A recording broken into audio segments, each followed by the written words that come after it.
The city is, again, showing that they do not care about the South Crest area at all.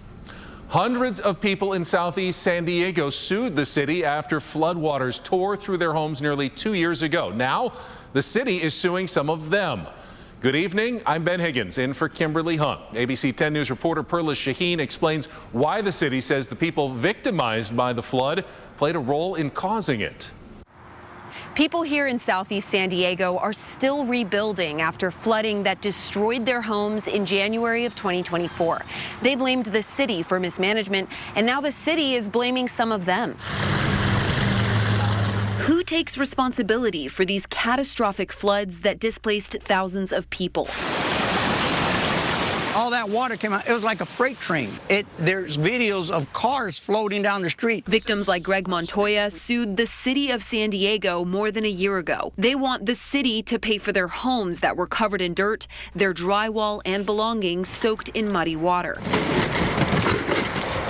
But here's the thing. The city says it is not fully responsible and is suing people right back. The city's filed more than 20 lawsuits that cover more than a dozen victims and local businesses, claiming city crews are not the only ones in charge of maintaining the storm drains. And there is so much frustration and complete disappointment. The city attorney's office says, quote, these third parties either own, maintain, or control private drainage facilities that connect into the city's infrastructure, or they have otherwise obstructed the city's facilities or developed their property in such a way as to overwhelm the city's existing infrastructure. We didn't expect the city to turn around and sue some of the flood victims, so that was a surprise for all of us. Attorney Evan Walker represents 600 flood victims in lawsuits against the city, including a few who are being countersued. Of course, they're upset. They're shocked about it. Walker says the city has used this tactic in the past, but never to this extent. We think that it could be some type of